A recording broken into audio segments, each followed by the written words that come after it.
everybody is probably has a stomach full of vegan meatball supper, you know? Sure do. Which is a very warm, comforting feeling, but not always the best for concentration. But we also have a nice crisp cold weather here too, so that's helpful. So thank you everybody for being here. Maybe I'll just chant a few mantras and then I'll start.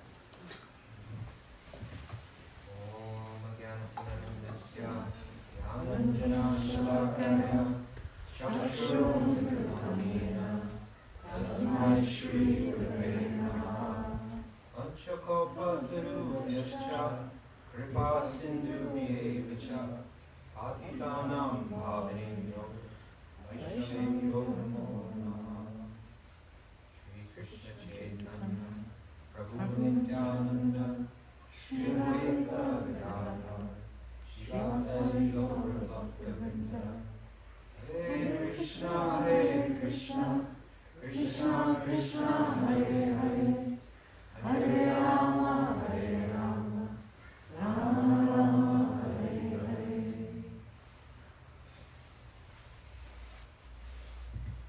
So one of the requests that we've received a lot through the Discord channels, and maybe sometimes on the chat board as well, is to have some kind of introductory course about home worship. And so I thought I would take a first step towards that today. I'm not going to do anything elaborate. I'm going to do something very, very simple. But I think in the conversation around it can help build an awareness of what home worship is all about, and in one sense the seriousness of it, but also just understanding the concept. And then I'm going to show how to do an arati, which is maybe just the most fundamental kind of home worship thing that you would do.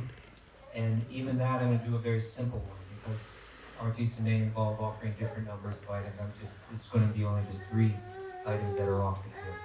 Which we can see is a stick of incense, a ghee lamp, and a flower. But if we just, in the context of just that very simple offering, if we understand what goes behind the offering, then those same principles would be applied to whatever kind of offering. And so, you know, what we're going to show that there's a famous verse in Bhagavatam where Prahlad, and we haven't gotten there yet. Many of you know Prahlad, and to some of you it may be a new thing, but the devotee, just a little boy, Prahlad, is he was born in the family of the demons, but in the womb he was receiving the instructions from Narada, the great sage. Because Narada was speaking to his mother, but he was taking it all in. And so when he was born, he was a pure devotee. And when he would go to school, he was supposed to be getting trained up in how to become the next demoniac leader. But he couldn't stop himself from being engaged in bhakti and devotion. And so when he would get home, his father would say, "So what did you learn at school today?" And all his answers were not the answers that his father wanted to hear. It happens on different times. Okay, so what are you learning? And then he would say the wrong thing, you know. And then the father would get back to like the heads of the school, like saying, "What's going on in this school? You know, where's this influence coming from? This devotional bhakti influence? I don't want him to have anything to do with it." But they couldn't figure it out. You know, it's not coming from us. You know? And but one day he came back from school, and his father said, "So what did you learn today in school?" And he said this famous verse, Shravanam Kirtanam Vishnu, Smarnam Parsevanam, Archanam Vandanam Dasyam Sakyam Akravena. That I learned about these 9 processes of bhakti. Shravanam, hearing Bhagavatam. Kirtanam, which means glorifying. Kirtanam actually, it means both speaking Bhagavatam, like it means to glorify. The word kirti means to glorify, or it means like fame or to glorify. So kirtan means like music that is glorifying. But also like reading Bhagavatam is considered kirtan, because it's a glorification. So that means, hearing the glorification and speaking the glorification, or singing the glorification. So that also refers to our mantra chanting, musical kirtans, as well as our japa practice. Shravana Kirtanam Vishnu, hearing and chanting about Lord Vishnu. Smartam, remembering, which can mean simply bringing the mind to God, but it also refers to like these deep, esoteric meditations. Smartam Padasevanam, serving the feet, means doing, a humble kind of menial service. Archana, and that's what we're going to talk about today. Archana means the worship of the deity. It means that there is all of these practices, and I won't go into all 9, but he lists 9 like this. These are practices that are essentially bhakti. For instance, someone could be doing karma yoga, which means I'm going to work, I'm earning money, but I'm dovetailing it all by offering the results of it to Krishna. That's very nice. But bhakti is something still more. Bhakti means that from the whole point is to develop my love for Krishna.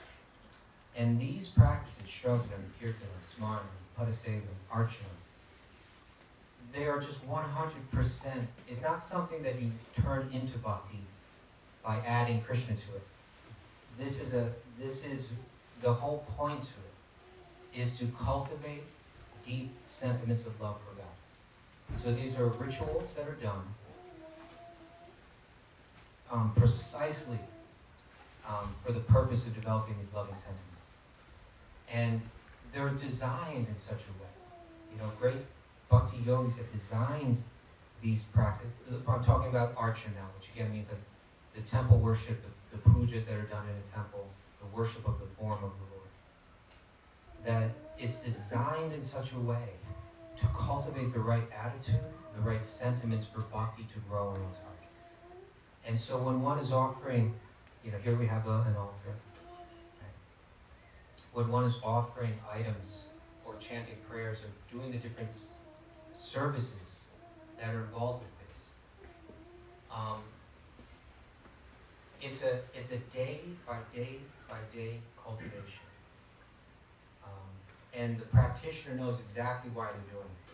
It's not because, when I say this, I'm not saying it in any way to criticize another, but it's not like a whimsical thing or just like, oh, isn't that nice? Let me do that. But it was designed by like a scientist. It was designed by a devotional yogi scientist.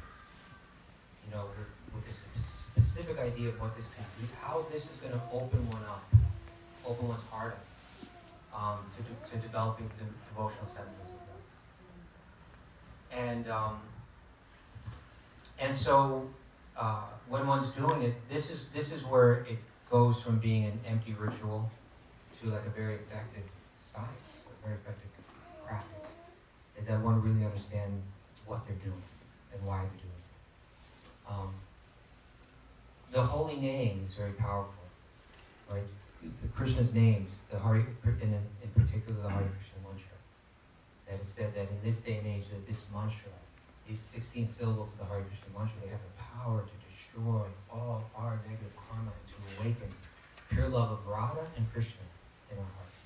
Right? And that Maha mantra, that is Hare Krishna, it's Radha Krishna, Hare Ram, it's again Radha and Krishna.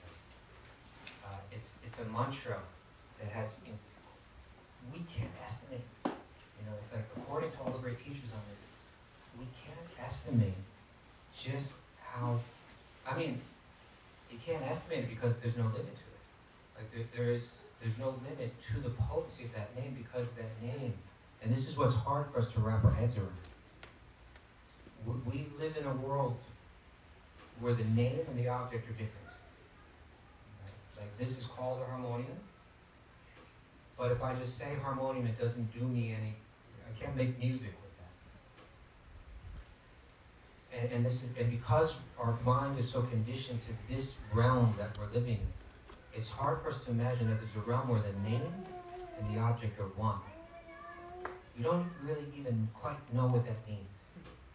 But if we meditate on it, we think about it, and we humbly serve and we pray, then one day, gradually we're going to begin to understand it more and more and more.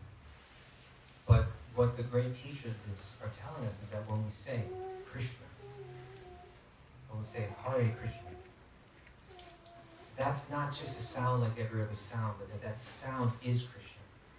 It is Radha and Krishna. And therefore it is not only potent or powerful, it's unlimitedly powerful, unlimitedly potent.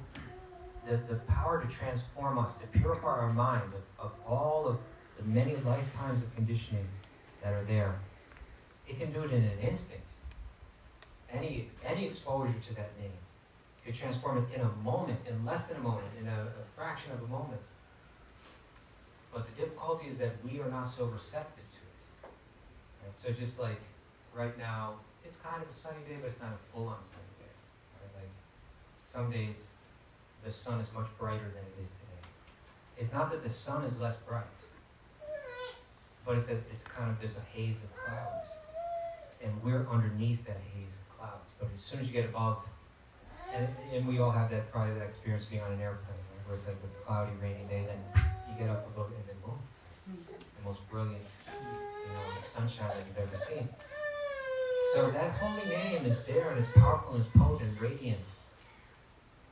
But how receptive are we to it? And what's blocking us? What is the cloud that we're underneath?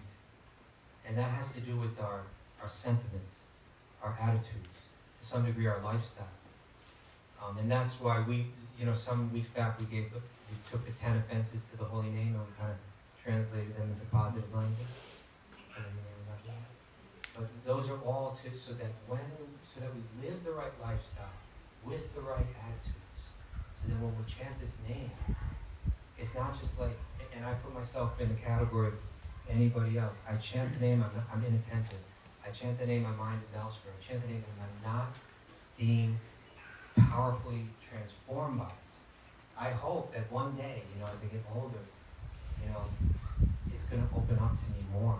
I know that I'm benefiting from that chanting, but I know that I could benefit from it much more if I just had the right state of mind, the right peaceful mind, or if I wasn't offending others. If I made myself entirely receptive to it, then in an instant, I could chant that name and really, really feel the powerful effect of it. So our primary process for developing bhakti is the chanting of these names. And if you were going to put another one kind of up on the platform with it, it would be the hearing of bhagavatam. Right? So Shravanam and Kirtanam, these two together, these are the most fundamental practices of bhakti. But along with that, archana, the worship of the deity in the temple, is also very, very potent. And this is where we really need to start to conceive of it correctly. Because if someone without any understanding of this looks at the activity, here's a person who's standing in front of a carved image or a painting, and they're saying prayers, bowing down, offering different items to this statue. It appears, at least I think, from our Western point of view, this is some kind of primitive practice. Many people will see it as being maybe like an immature kind of spiritual idea. Don't you know that God is beyond any form? I know that if you go back to the 19th century in India, there was a strong British intellectual influence, and the Hindu intellectuals in Calcutta were being, I would say, intimidated by it, not owning their own tradition. And even they were beginning to kind of like downgrade the idea of archana, saying no, that's these temples and all that. There's something way beyond that. But the fact is, if you understand the temple the right way, it can be part of what opens up that deeper understanding to you. And the people that are always talking about deeper understanding, they may not actually have it because it's very rare. But this kind of activity, whether it be in a temple, whether it be in your own home, it's designed to cultivate the right sentiments. And let's look how that works. It's practical. If you go to the Yoga Sutras, we'll read there that when the mind is settled, when the mind is still, when the fluctuations of the mind, the vrittis of the mind, when they settle and the mind becomes still, then the atma, or Patanjali uses the term the drista, the seer, the soul, then the soul abides in their own true nature. Only when that mind settles. That's Patanjali's method for it. He wants to still the mind, hold it on one point, and then we would, if we were able to do that, we would be able to experience our inner Satchit Ananda, our inner bliss, our inner knowledge and wisdom, our inner happiness, our own eternality. We would be very aware of it, we would feel it for real. So he gives a process to still that mind. And he says that those vrittis, those fluctuations can be stilled by, he mentions two things, and Krishna mentions the same thing, same exact two in the Bhagavad Gita. He says by practice, abhyasa, and detachment by Radha. These two. It takes a steady practice, and it takes detachment. And with this you can settle the mind. Right? So then he goes on and he describes what practice is. I have a nice translation. Actually, next week, we're bringing our guests on a week from today will be Professor Edwin Bryant. Who's, did an absolutely fantastic translation and compiled the commentaries of the great commentators on the Yoga Sutras, this edition of the Yoga Sutras. So this is his translation to text 113. He says, from these practices, practice from these two, in other words, from practice and vairagya, out of these two, practice means it's the effort to be fixed in concentrating the mind. Right? It sounds almost too simple, but it's profound when you start. The effort to be fixed in concentrating the mind.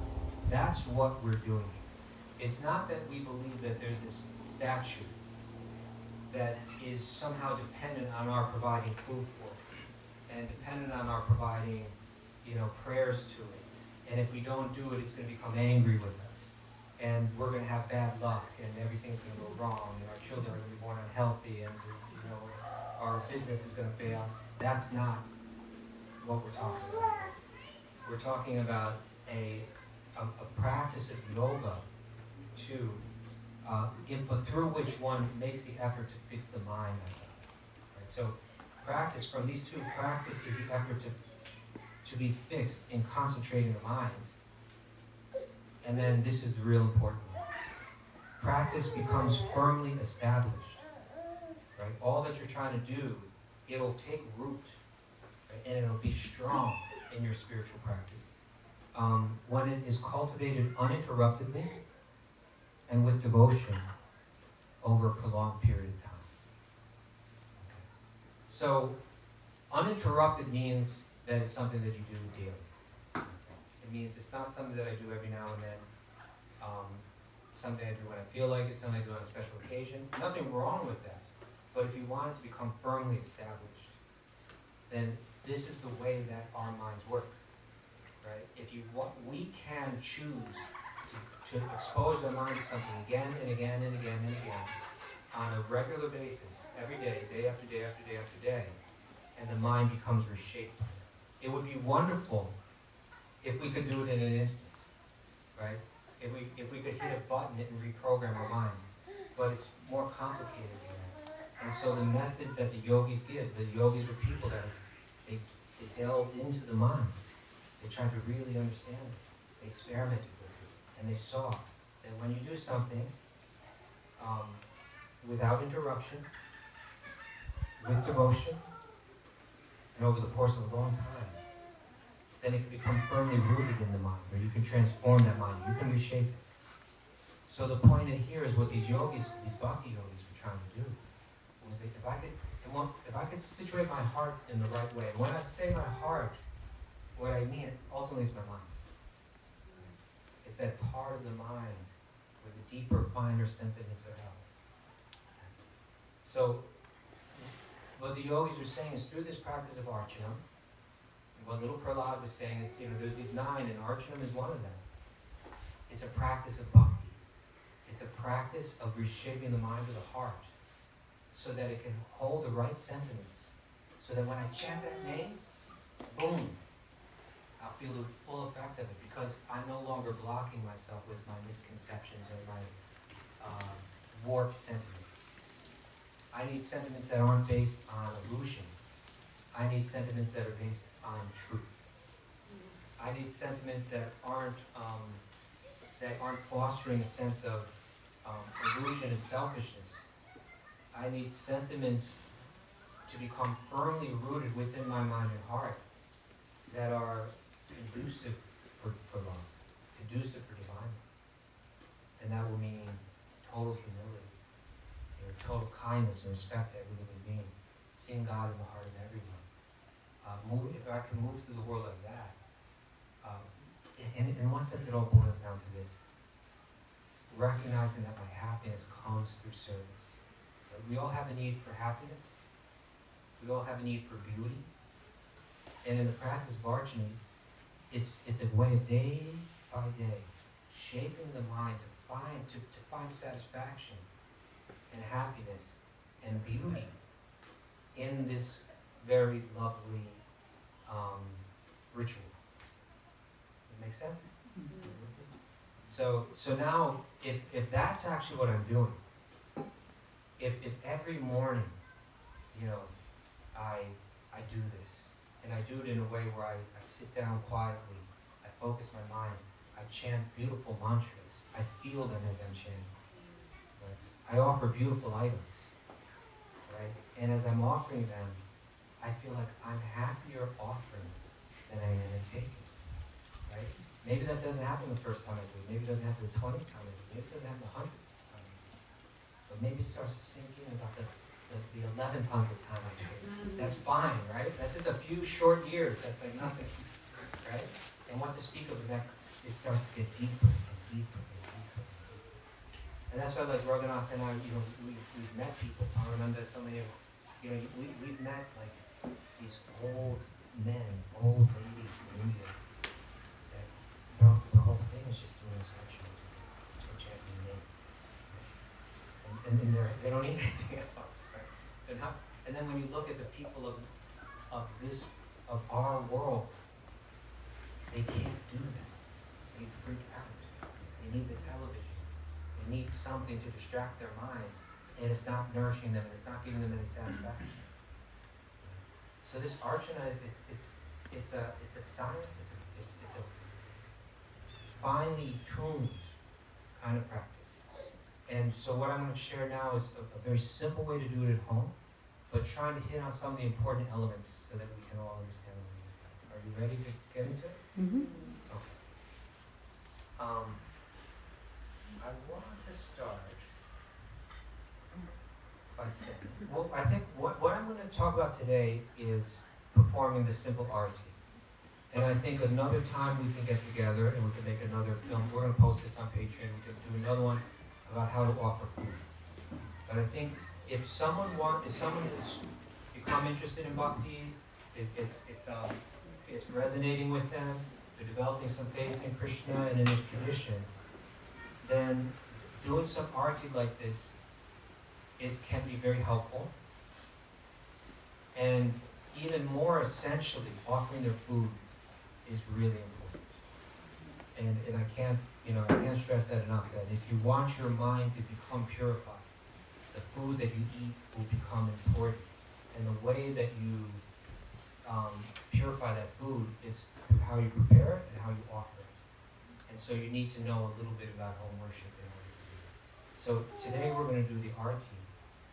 The same principles that go into, and by the way, this practice, it involves more than just the waving of the arati. It's like, it's collecting, it's first of all how you purify yourself before it, then how you collect the ingredients, then how you offer them, and then how you end it. All of these are part of it. And so the same principles that we're going to talk about today would be the same principles that go into cooking. Right? That cooking and eating, the most fundamental thing we do just to survive, becomes a very fundamental part of the bhakti practice. A serious bhakti yogi is going to be very concerned about what they cook, how they cook it, the consciousness they cook it in, the consciousness with which they offer it, as well as even the consciousness in which they eat it. If that very first concern of the human being, when the little baby's born, probably got something to do with food.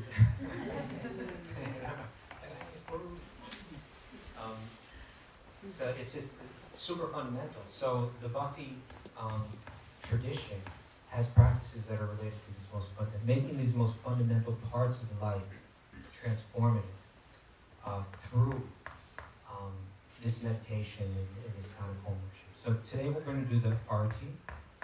Another time we'll do offering food. Now, what I want to convey is we all live under different conditions. I live in a home, and the only other person in that home is a bhakti yogi. You all may be under different, some of you may be under different circumstances. Not due to myself, but due to my wife, my home is very clean. It's always that way. She keeps it that way. So we can kind of have a temple there, and it works. But you might be under different circumstances. You might be in a home that's got pets running around, got people running around that aren't into what you're into. You might live in a dorm, or you might live in, we're all under different circumstances. The first thing that I want to stress is the idea that whatever the circumstance you're in, the object of your meditation and worship in this archana, keep it very sacred. Have that, let's say it's going to be a picture, right? Keep that picture very sacred. If there's chaos around that picture on a regular basis, if there's tons of television that's not appropriate in the same room as that picture, then what you can do is you can, even if you need to, keep this picture in a box, right? And every day take out that box, take out your picture, lay down a nice piece of cloth, place that picture on it with some feeling of reverence, and keep that sacred. That's part of the sentiment that you want to. What that's doing is if you do that every day, and you maintain a certain level of reverence like that, then in your heart it will build that sentiment. Whereas if that picture becomes ordinary to you, and you're not worried about if that picture isn't, if you don't have a personal connection to it, and when I say personal, it's like I talk to you and you talk to me. I'm concerned about you and you're concerned about me. Then, right off the bat, you're not cultivating the deeper sentiment. And it's going to become a dry ritual. Right? So you want that picture to remain very sacred to you. If Krishna walked into my home, I'd make sure that this television wasn't blasting in his face. I'd make sure that that the dog that I love so much isn't running and knocking it over and licking it and things like that. So I would keep it either in a place where that reverence can exist, or I'd keep it a little separate, and that could make it even more special. Damodar Priya showed me this. This is, look, it's silver, right? Finely carved silver, and then you open it up, and you have, her worshipable forms. Her guru, which is and Srila Prabhupada, her guru and Param Guru, grandfather guru, and then Sri Sri Gaura Nitai, Lord Chaitanya, and Lord Nrsimhadev. And so you can just see, just like someone has a locket, with a picture of someone that they love in it. And so they buy a locket that's finely carved silver, and then they find just the right photograph, right? And they place that photograph with love into that locket, and then they wear that locket right on their heart. And wherever they go, they feel the sacred presence of the one that they love. And they're not going to take that in So, if someone came and was careless with that locket, they'd be like, hey. It's not that they're going to ruin it or anything like that, but it's just say, no, but that's sacred to me. So it doesn't, it interferes with my sentiment when you treat it so carelessly. Right? You understand? Just to help get the gist of what's going on. So if I were living in a home that wasn't necessarily peaceful or clean, or where there's a lot of sound going around that wasn't necessarily like spiritual or emotional, then I might keep a picture like in a box and keep that box really nicely wrapped up in something. Even when I go to places and I speak, sometimes I go to different yoga studios and I take out my Bhagavad Gita, but I keep my Bhagavad Gita wrapped in a nice cloth. Most people don't do that with the book, and then I take it out and I put it on top of something like this and I undo the cloth and everyone's like, oh wow. But I think even right off the bat, in their minds, it's already opening their minds up to like, this is something sacred, this is something special, right? Even not that the cloth is needed or essential, but that it's helping to develop the right sentiments. So you could, for instance, keep a nice picture, and what I'm going to recommend is a picture of Radha and Krishna. You probably all have now on your phone, should have been maybe coming from Bob's email, a list of what I'm going to go through today. So if you want, you can pull that up. I'm assuming that you want a connection in the future. But you'll be going home. I'm going to suggest that you need a nice picture, worshipful picture. Here I have Radha and Krishna. These are the deities in Brooklyn, in Radha Govinda Mandir in Brooklyn. And then a picture of Guru. You need Guru. If you don't have a Guru and you feel some faith in Srila Prabhupada, then Srila Prabhupada would be appropriate. Because also and I'll get into the details of this, but there's a humility in this, that I am not qualified to approach God directly.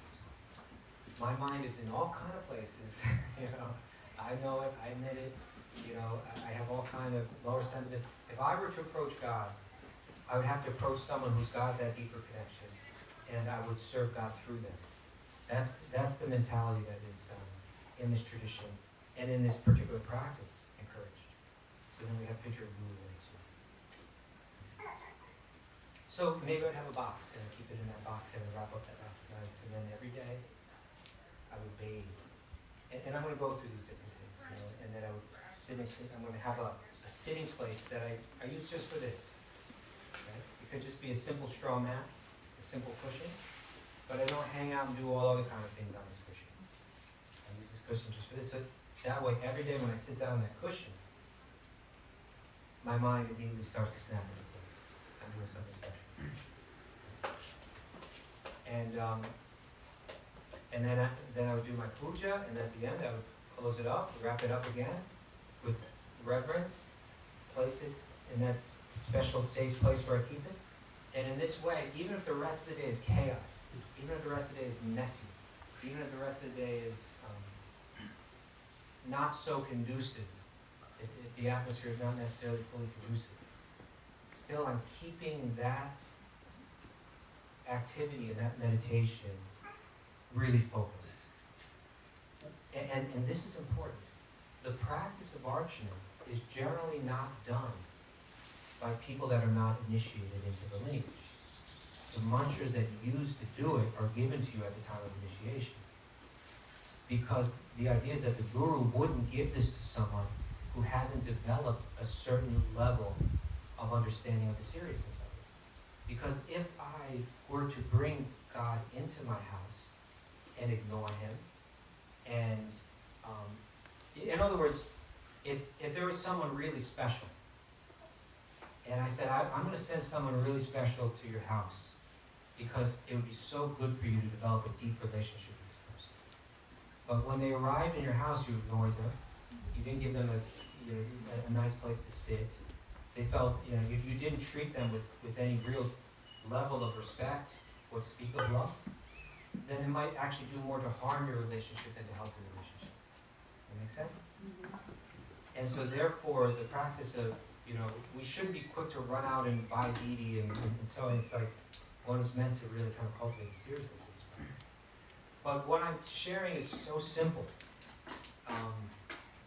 that, you know, if this is what you would like to do, it could be very nice for you.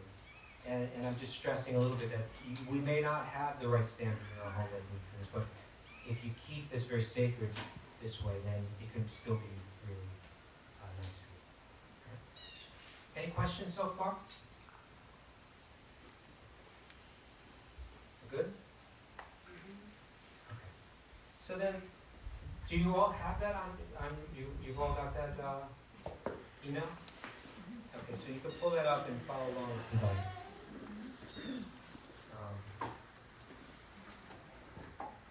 I have here, it's called Instructions for Simple Arati.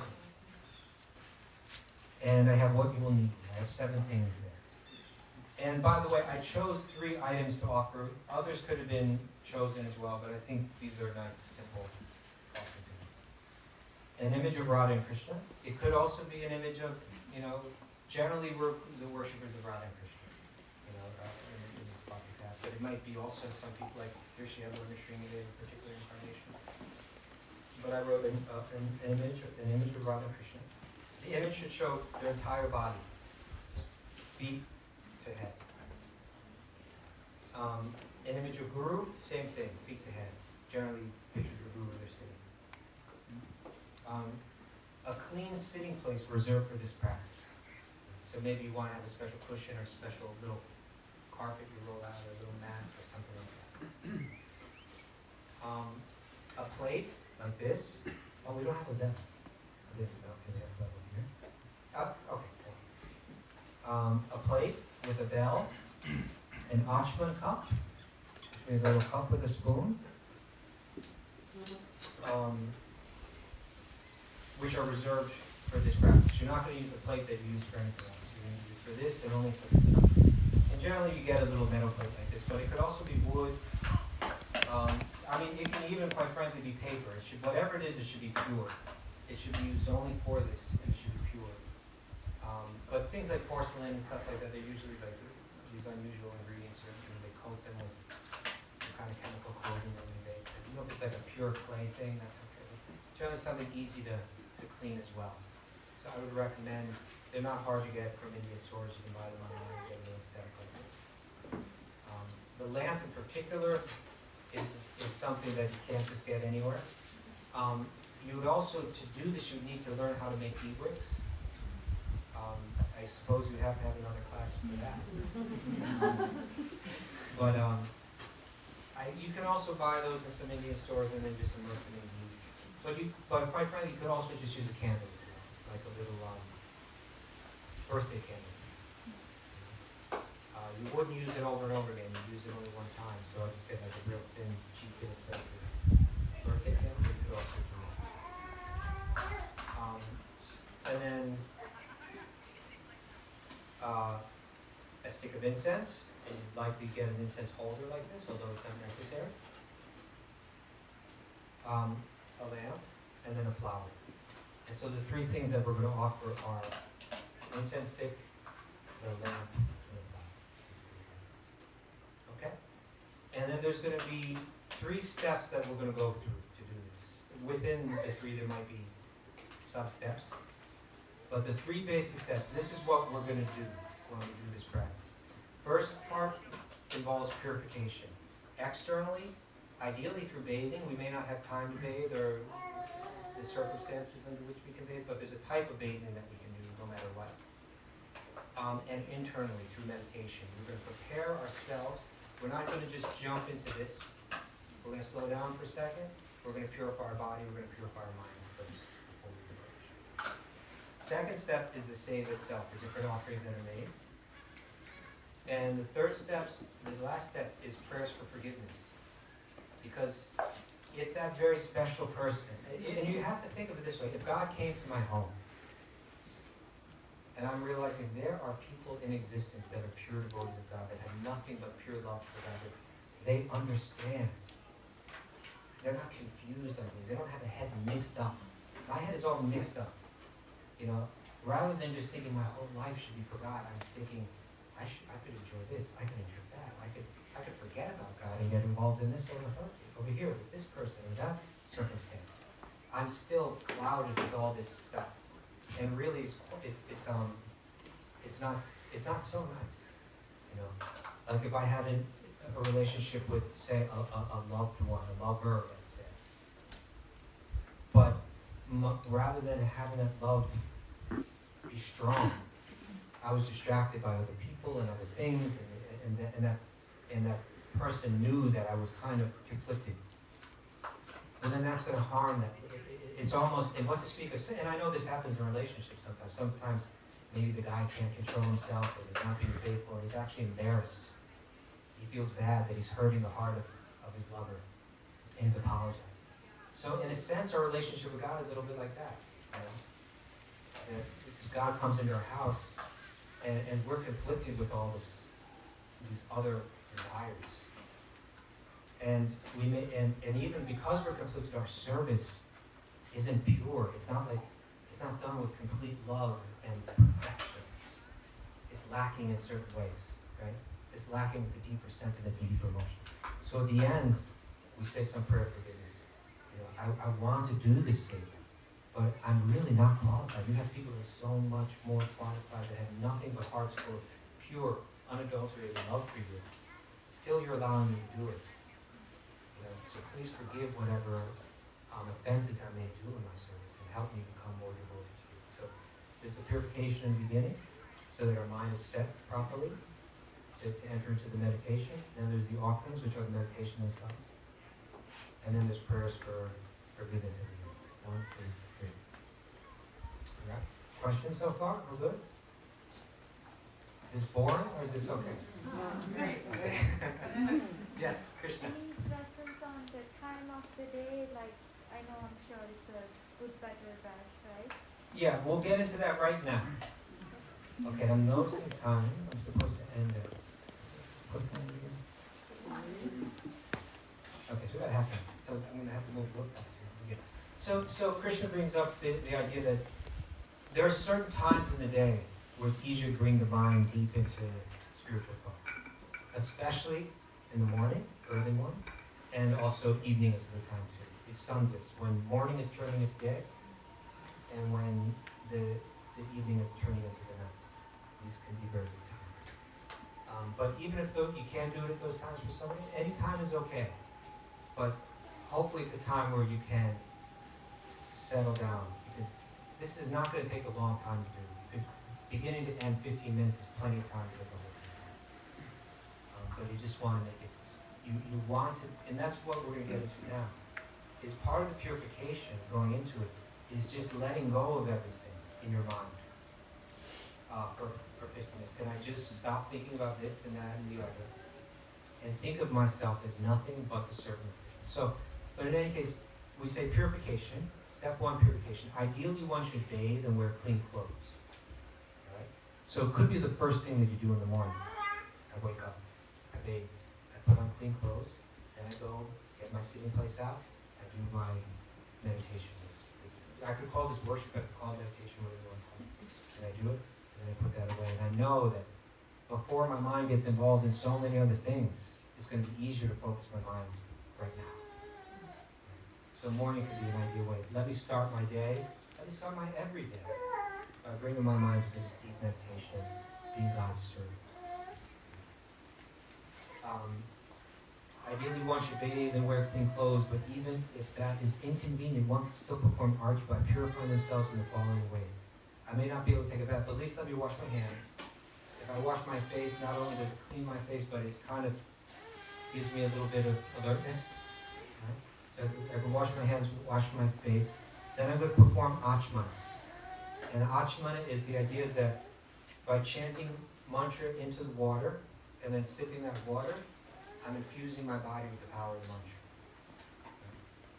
And I'm going to show how to do that before we're done. I'm just going to walk through it now and then I'll actually do it. And then something called Bhuta Shuddhi. Bhuta Shuddhi, it literally means to purify the elements. And by the elements here we mean earth, water, fire, air, ether. And ultimately mind, intelligence, ego. But especially what we're talking about here is purifying my own conception of my identity. Who am I? Right? I might think that I'm a mother because I have children that I need to take care of. I may think that I'm a father for the same reason. I may think I'm a husband or a wife. I may identify as a business person. I may think myself as a cool person. I may think myself as a not so cool person. I may think myself as an attractive person. I may think of myself as an unattractive person. I may have so many conceptions about who I am. But all of those conceptions are about, they're not real. They change with time. They're not eternal. But when I approach God on the platform of eternity. It has nothing to do with the temporary circumstances that I'm in right now. Beyond these circumstances, I have a relationship with God eternally. And as I approach to do this seva, to do this service, to do this meditation, I want to leave behind all of my false conceptions before I can step back into them and make them part of the yoga practice. I can be a mother for God, I can be a father for God, etc. But while I do this practice, I want to conceive of myself as nothing but Krishna's service, nothing but the servant. And so we have a particular way that we do that Bhuta Shuddhi. If you go to temples in India, you might find a priest who's doing this puja every day, far more elaborate than what we're saying here. And his Bhuta Shuddhi may take an hour. He may spend an hour just getting to that place so that when he does this service, his mind is just, he's done everything that he could to be fully absorbed in. That means he's going to do pranayama, right, for 15 minutes. And then he's going to, in his mind, he's going to chant all these different mantras, and he's going to place the mantra all over his body, and he's just getting himself ready, prepared to approach God in the right state. The way that we're going to do is we're going to just chant one mantra. But so, because it's so simplified and so short, we should really take the time and effort to chant that mantra. So, and that is this verse, Naham Vipro Nacha Narapatir Napi Vaishyo Nasutra. I'm not a Brahmana. This is a verse spoken by Sri Chaitanya. I'm not a Brahmana. These are all the different social roles that one might play in the Vedic society. I'm not a Brahmana, I'm not a Kshatriya. I'm not a Vaishya or a Shudra. Nor am I a Brahmachari, a householder, a Vaishya. I'm a Vanaprastha or a sannyasi. Most of you are somewhat familiar with these terms, but if you're not, it's just the different stages of life or the different occupations that someone might have. It's saying, although I play these roles in the world, I'm none of these things.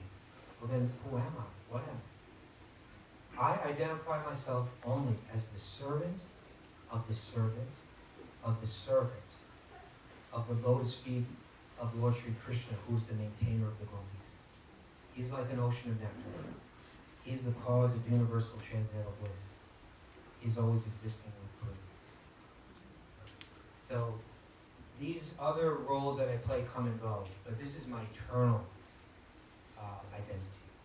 And as I approach you to make this little offering of these three items, I want to forget, completely step out of my other identities, and I want to approach you on the platform of this eternal identity. That make sense?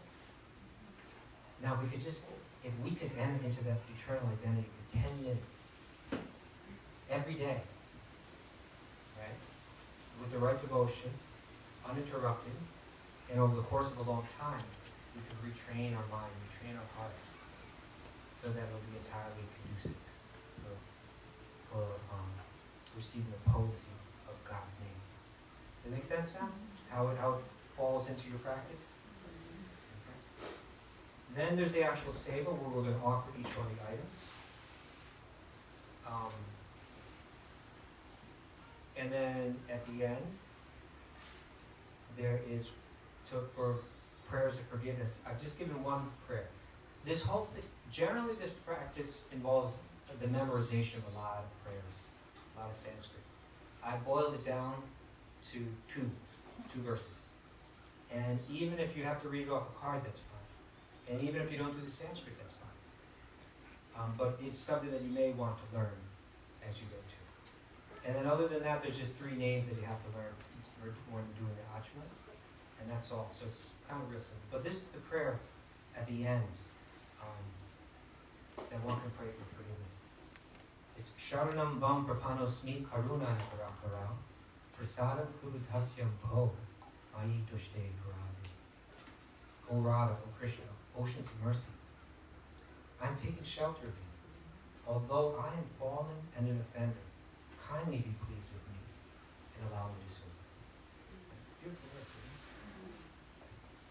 it? Now, I've mentioned this on the show before, but my wife does, every day she does a puja that takes about 20 minutes. And it's not offering 3 items, it's offering 16 items.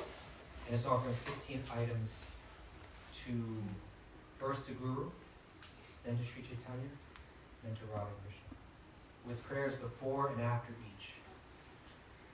The items she's mostly offering in a meditation rather than having the actual items, and she offers a few items like this, like actual.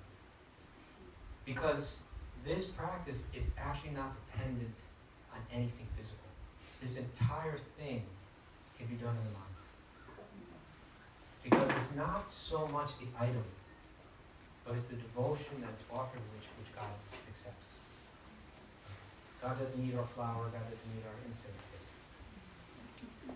But what he actually wants is our love. And so it's really the love with which it's offered. So there's a famous story in the Puranas about one yogi. And he was hearing from other Brahmanas about how one can do their entire puja in the mind. And so he just began to spend, he was one of these very simple people, right? He had no home, he just lived like, under a tree or a cave or whatever. And he had no expenses. He had a lot of free time. And so he began to spend his day just doing this worship in his mind. And he was going on like that for years, just like everything, carefully collecting ingredients and making beautiful offerings with devotion. And one day he made sweet rice. How many of you have had sweet rice before? It's about the most delicious thing that exists. Cook rice down into milk and sweeten it. And so he was going to offer it. In his mind, he milked the cow with love, and he collected the rice, and he boiled the rice down, and he sweetened it, and then he set it aside. And then in his mind, he was ready to offer it, but he wanted to make sure it wasn't too hot. So he very carefully touched it with the tip of his finger. And he touched it, and he's in meditation now. And he's looking in, set it aside, here, ready to offer it now. He goes and he touches it, and he got something shocked him. He looked down at his finger, and his finger was like burnt. And then it's said that in that moment, Lord Vishnu and Vaikuntha smiled. And then when he looked up, he saw one of these Vaikuntha planes coming down. Like flower airplane, swan, whatever, and then he came down to pick him up. Because he didn't have to offer those things physically. It was the devotion that pleased God so much.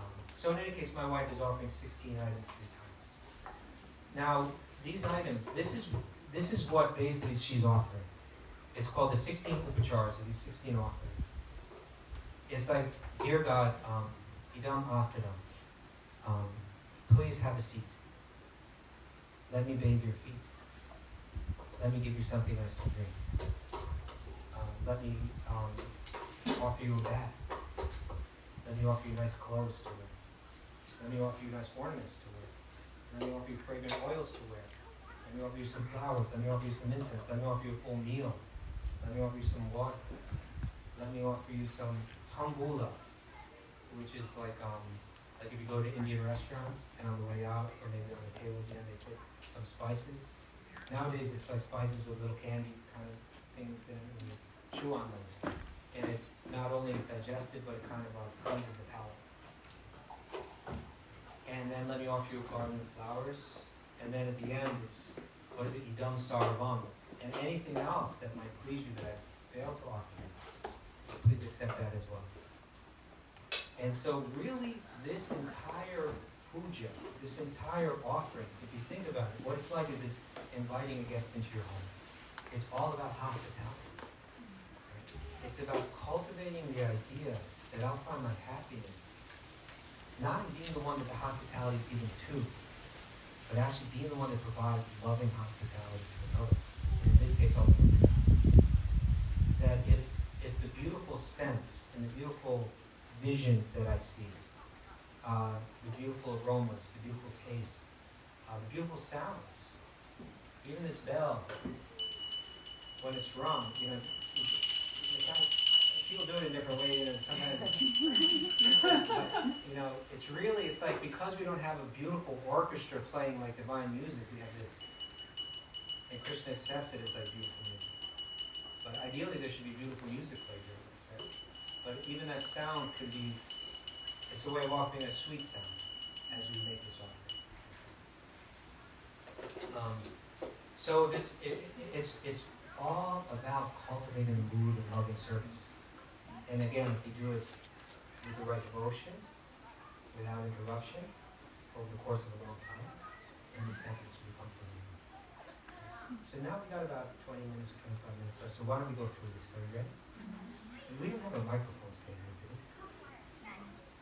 I can hold it. Maybe someone could come here and hold it for me. Thank you. I'm going to come right up here. And, yeah, I think if you just hold it. Okay. So you can follow along with this. And usually I would do it in a more casual way, but I want to make sure I do it exactly as I listed here.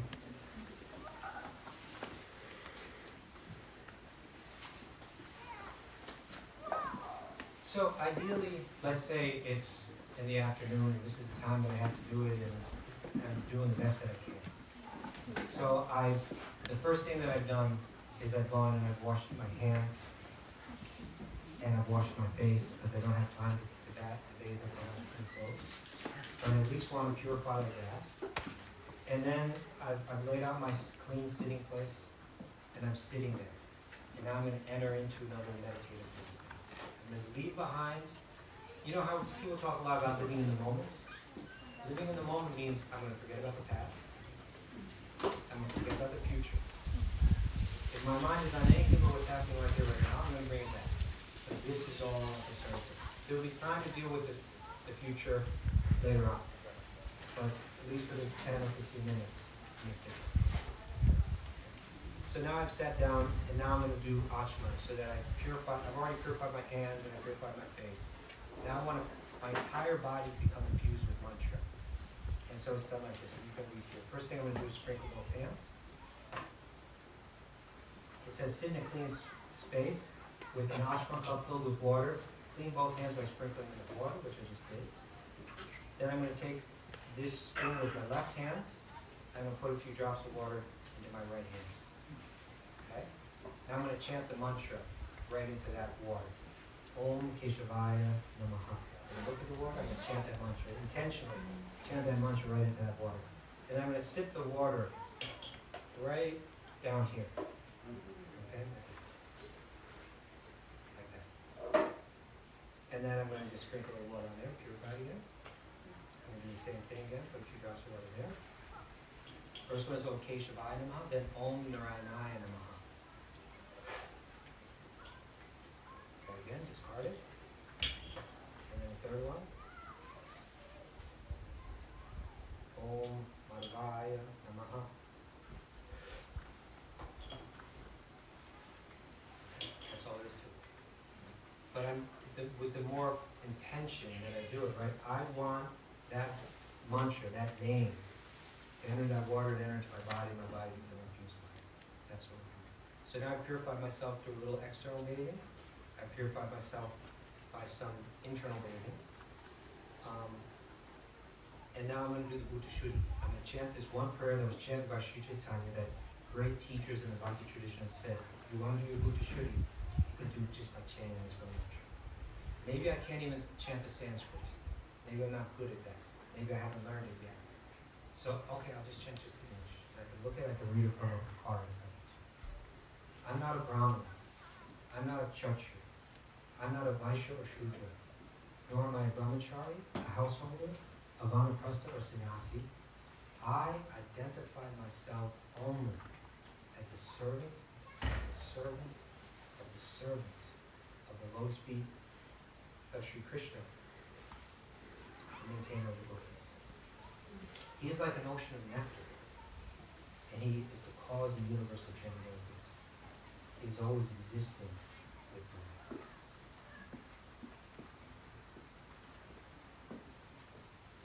Okay, now I'm going to do the offering. And I'll share something, maybe I'll just do the offering now, and then I'll share something. The order that we're going to do it in, it's all listed here. We're going to offer the stick of incense. We're going to offer the lamp. And we're going to offer by just, there are different numbers and different times. Commonly a way this time, kind of like the standard ways. Some of these items are offered 4 times to the feet, 3 times to the waist, 3 times to the face, and 7 times all around. But I'm just going to offer them each 7 times all. Each 7.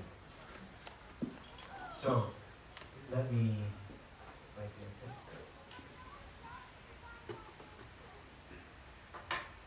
I'm going to sprinkle a little water on the hand, and then sprinkle a little water on there, sprinkle a little water on the bell, hold the bell, take my incense. And I gave, there are mula mantras, people that are initiated, they receive particular mantras to chant while making these offerings. So those you receive at initiation. So I've left one simple mantra here. I forgot a very important thing. Is that I want to first, again in that mood that I'm really not qualified to approach God directly. So I'm approaching my guru first.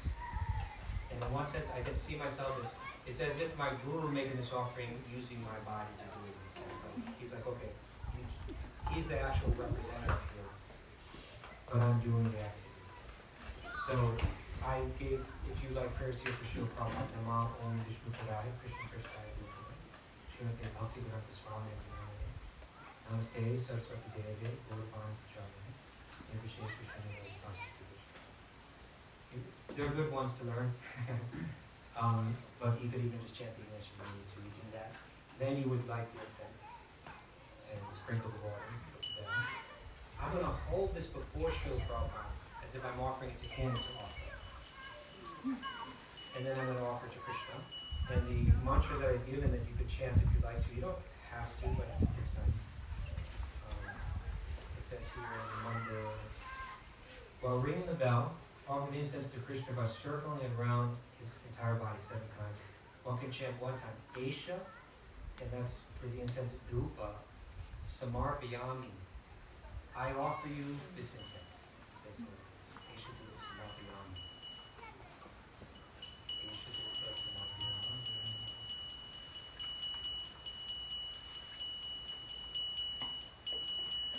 And then to Radha, Esha Dhupa Samarpayami.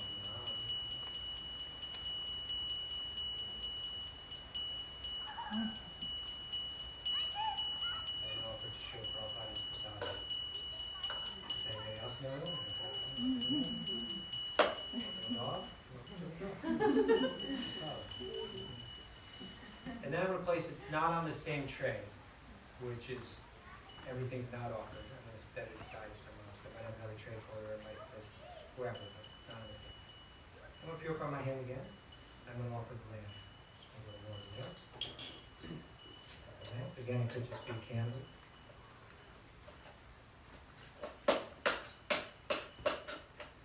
And so incense is called dhupa, this is called deepa. So again, I'm going to hold it before Srila Prabhupada. Esha deepa samarpayami.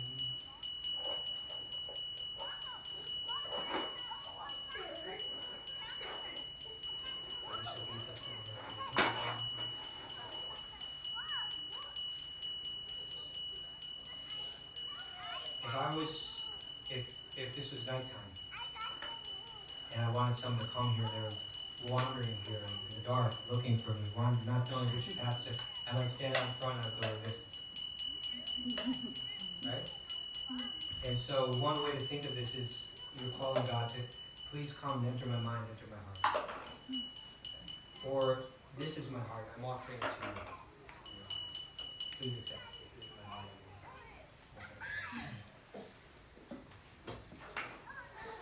And then finally the flower. idam pushpam. I don't correct grammatically, I don't know why we're not saying H here, we're saying idam here, just to use it for that. Good enough, this is going to be idam pushpam. Pushpam is flower. Idam pushpam samapayami.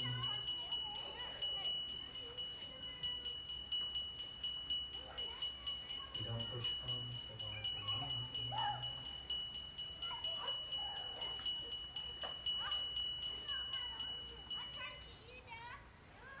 That offering is complete. I might place this here.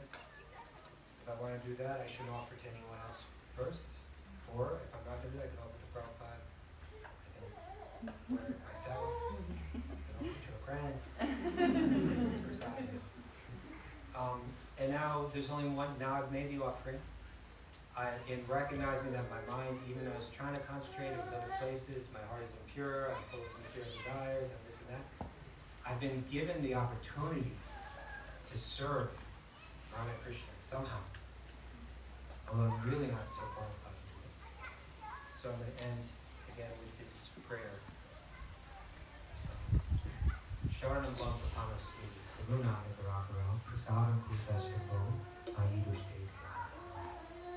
O Radha and Krishna, oceans of mercy, I'm taking shelter here.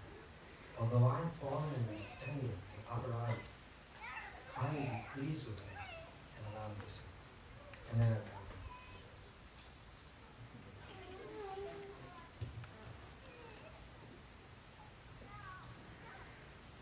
And then if need be, I can take that picture and with great reverence again, place it in the box, wrap it up, and place it somewhere. Now, even if the rest of it is chaos, even if it's dirty, even if it's, the beasts are roaming the house and shedding fur all over the place, and people are running in there speaking all kind of nonsense and television and that, I kept that sacred and pure as much as I could. And that effort will be recognized. That effort will be appreciated, I think. And that practice will be going deeper and deeper and deeper as I do this day. Say, I feel like, you know what, this looks great, but I don't even think I'll be able to pull that off like every day. Honestly. You could do it once a week. You could do it on a Kaddish. You could just, whatever level you want to do it, but whatever it is, try to make it regular. Not just like, if it's every Kaddish, it just means once every 2 weeks. But even that would be very special. Something very special. I want to mention that the ingredients that are offered, that we've been reading in Bhagavatam. Just want to check the time. Maybe that's just a couple minutes left. But we've been reading in Bhagavatam how the universe is created, how generated from the body of Lord Vishnu come the different elements. The senses and the objects of the senses are all produced. In other words, the Lord, He gives us the equipment that we need to enjoy, and the objects are there. Sight, sound, smell, taste, touch are all there for us to enjoy. We wanted to enjoy this separately from Him. He says, if that's what you want, I'll give you the senses that you need and generate them from my own body, and I'll generate that which the senses enjoy, the objects of the senses as well. Now you have the equipment that you need, as well as the ingredients that you need to enjoy. If you want, now go ahead and try to enjoy it. And then those elements, earth, water, fire, air, ether, the five, they're called the Mahabhutas, the five main elements. We enjoy them with our senses and our mind. Right? And so what we're doing with this arti is we're saying, like, take a flower. This is, it says that ether, they go in this order. It's earth, water, fire, air, ether.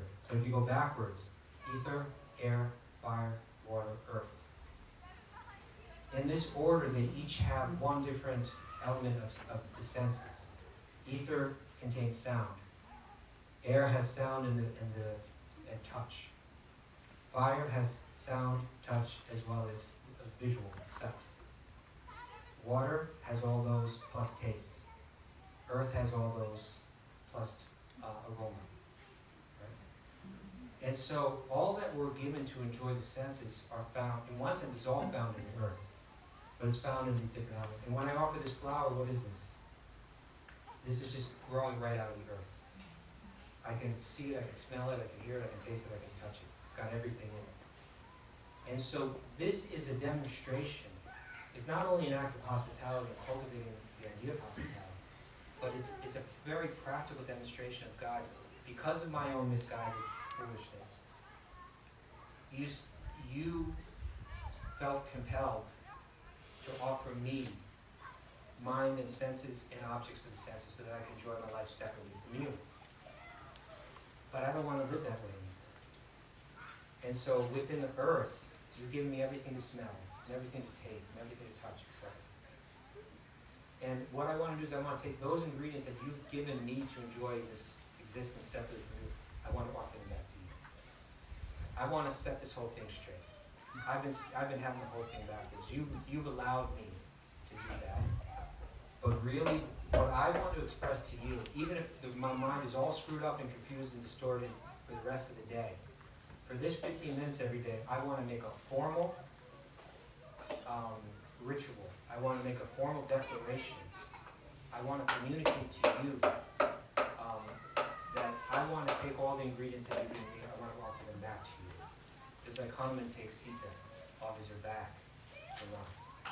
Whatever there is that's beautiful in this world, whatever there is that is enjoyable, that you provided for me to enjoy separately from you, I want to say thank you, but really I want to offer that back to you. And the only happiness that I want is the happiness of pleasing. And that's what we do through this ritual.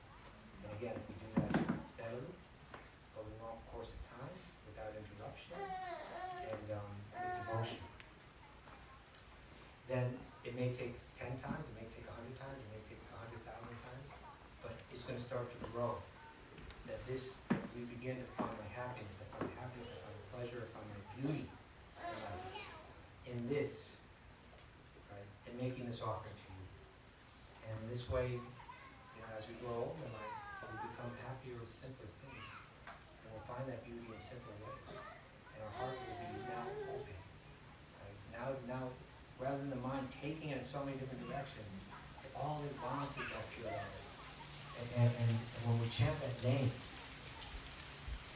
we'll be in a totally different place. We'll be in a place of able to fully appreciate and accept the experience. And when we chant that name, our voice will change. And the hairs of the body will stand on end. Right? And all of the impressions that are so deep in the mind that have us so confused and distracted and depressed and all of that, it'll all be replaced by the finer, deeper senses. Thank you so much for sharing that so beautifully. Really, so grateful. I just want to ask, you mentioned earlier about practice and detachment, how that was in the Bhagavatam, which was, so you talked about the practice. What about the detachment part? Could you elaborate a little bit? Yeah, I mean, there's so much in one's life of how one may regulate one's life. But again, even if we're talking about just this, my eye wants to see something beautiful. Right? So it's going to be attracted, as a heterosexual male, it's going to be attracted to one woman.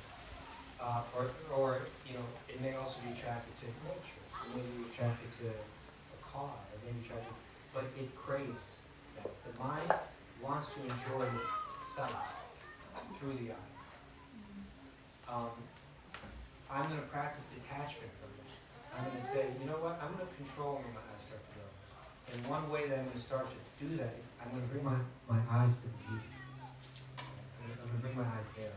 And the beauty that I look for in life, I can gaze at that form and take it in. Soak it in through my eyes. And through attaching myself to this beauty, I can become detached from other forms of beauty. And as the mind becomes used to that, the mind is going to start to say, oh, actually, this is real, eternal being.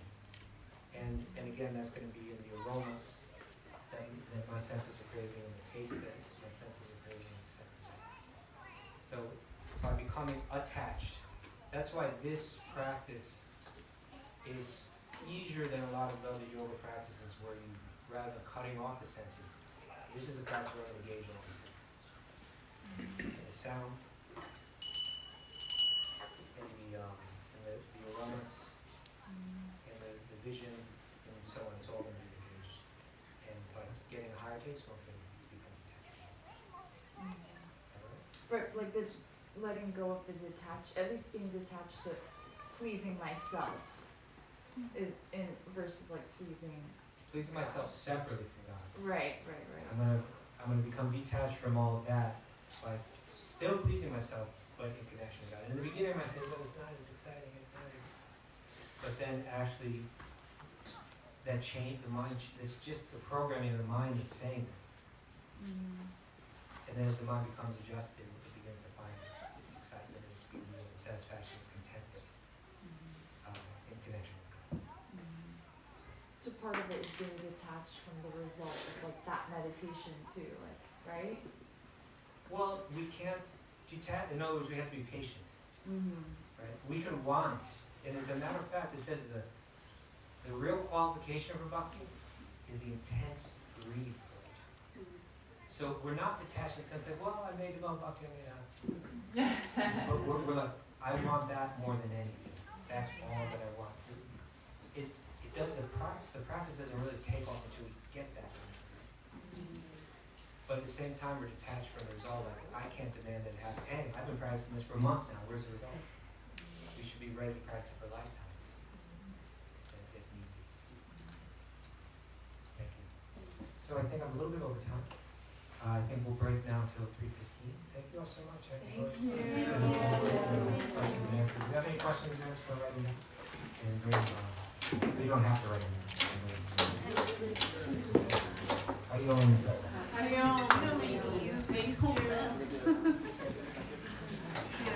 Gift shop is open if anyone wants to check it out.